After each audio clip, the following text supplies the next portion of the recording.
This has got to be the world's most dangerous swimming pool. Due to a major design flaw, the water current reaches speeds of over 18 miles per hour. But this guy can actually swim upstream. In this deadly swimming pool, in the water, he moves like a shark. The next moment this man suddenly leaps out of the water. Finally, after a full 2.5 hours of waiting, Yujiro finishes this warm-up session with complete satisfaction. And right then the colonel brings the latest news about Baki. When he hears that his son actually defeated a 220-pound mantis, Yujiro suddenly bursts out laughing.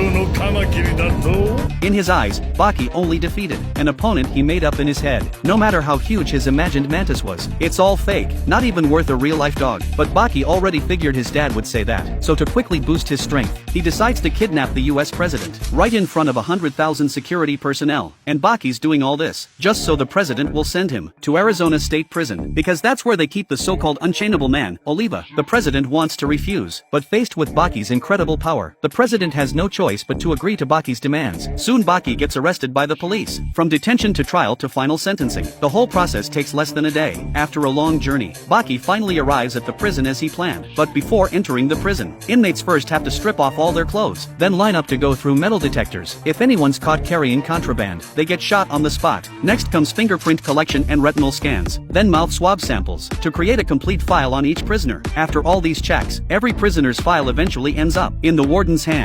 But what Baki didn't expect is that Oliva heard he was coming and can't wait to meet him. Soon Baki follows the guards to the corridor where the serious criminals are held. There's an acrylic wall every 30 feet. The criminals here are all extremely twisted. Hey pretty boy, wanna be my boyfriend? I'll give you my snacks and candy.